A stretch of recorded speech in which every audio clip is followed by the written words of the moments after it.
Hello everyone, this is Sharon here from 24/7 Techie, and in this video we will be reviewing the Utopia.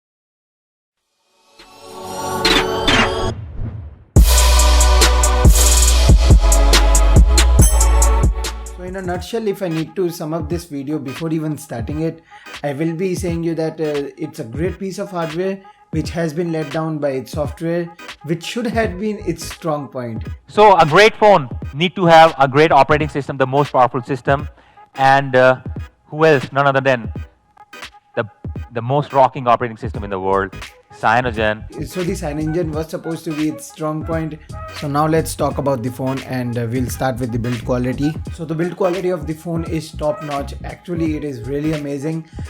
And the back of the phone is non-user removable and is made up of magnesium alloy. It is really good in hand feel and does looks good as well. Surely a very premium and a good looking device, but it is very slippery. So as you can see, it is very slippery, and I think that the company has already thought of that the device is slippery. That's why they have included a good quality of back cover, and this just pops in and does helps a lot in reducing the slipperiness. So beyond the materials used on the Utopia, it's a signature U device, and by signature we mean that the key placement, the power socket, the headphone jack at the middle, and the Saturn ring camera module. This is the design philosophy that U has been following for last couple of devices, and it does feels good that U has been sticking with this design philosophy, because we have seen with a lot of companies change their design philosophy just so that they can try out each and every design, and maybe one of them can click. But U has been following this design philosophy. It does looks good, it does feels good. If we talk about the three key placement, the volume rockers and the power button sandwich between them, that needs to get a little bit of used to, but in a couple of days use you will actually prefer this design philosophy compared to other designs. And for me, I'm a very big fan of this design philosophy for sure. And now let's talk about the speaker at the back, which is actually surprisingly good. It is rich, crisp, and no distortion at full volume. So you has placed a very good quality of speaker. Thumbs up for that as well.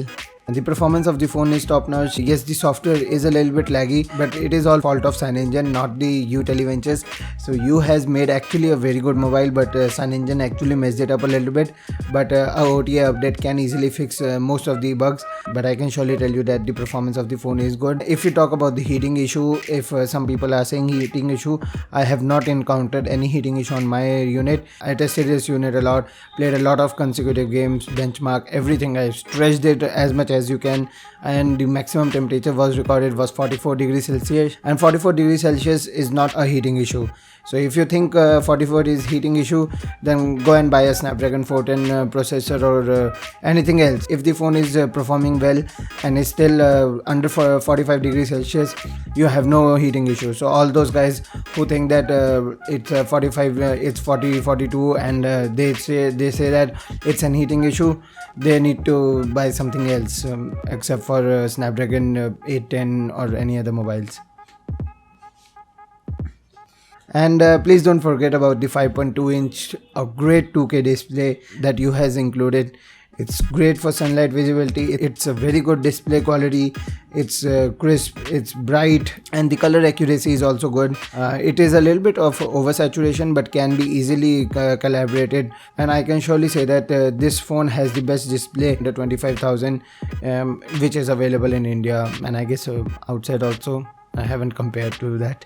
So now we come to the performance of the OS. So I don't usually do this. Now we will talk about the performance that we have on the OS. Here is where you can see a lot of things going wrong for U Televentures. So OS is actually running on a custom CyanogenMod, which is known as CyanogenMod Inc. So guys, do remember that CyanogenMod Inc. and CyanogenMod are now different.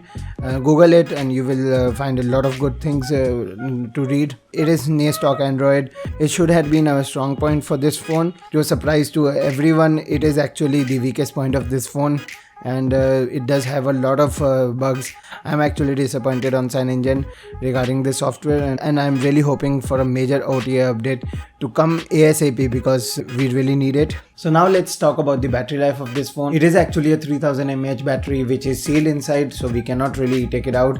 and it does support fast charging. Fast charging is working pretty nicely, and it is a decent fast charger. And the 3000 mAh battery will easily give you about a day's use if you are a medium user. I am actually a heavy user, so I used to get about 3.5 hours of screen on time. Been tweeting about that also every day, and 3.5 hours of screen on time is actually pretty good for a normal user, but for a heavy user you do need to carry a power bank. In conclusion, the battery life is decent. And let's not forget about the expandable storage and either a dual SIM 4G SIM card. So as you can see on your screen, all the placements on how the SIM card works.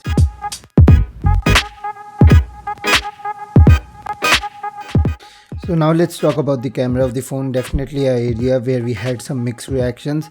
So mixed reactions because the camera performance in daylight is pretty amazing. So the 21 megapixel camera is not really performing very well in low light, but in daylight it's really good. So you can capture slow motion videos up to 120 fps, and I did test it out. It was really amazing. But if you have the correct object to film, if you try to film something in 120 fps, you do need to have a fast moving thing because it will flicker a lot. If it's not, we don't need to keep that in mind. But I can surely tell you that the camera performance for daylight is pretty good, and I was really happy with that. Maybe an OTA update can fix, or maybe not. I am not really hopeful with this thing, but the OIS on the phone does perform very well.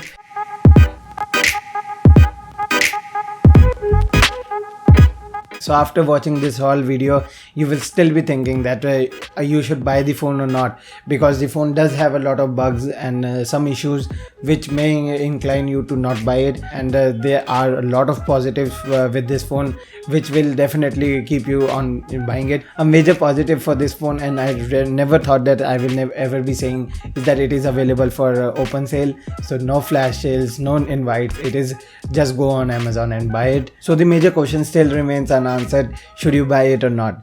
So my conclusion for this device is that it is a great piece of hardware for 25,000 rupees, but you should not buy it unless and until CyanogenMod mod is available for this phone. So do remember that all CyanogenMod powered phones will eventually come to CyanogenMod mod. We have the OnePlus One, we have all the 3 U devices at CyanogenMod mod. So what you do need to remember that this phone will eventually come on CyanogenMod mod. That is the day you can just trust on the phone and buy it. It is a great piece of hardware which has been let down by the software. The day CyanogenMod mod comes on this, this phone will be great, because CyanogenMod mod is still an open community.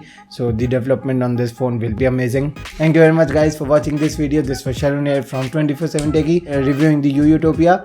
And please do subscribe to our channel because it helps us a lot, and you will also not miss any of our content.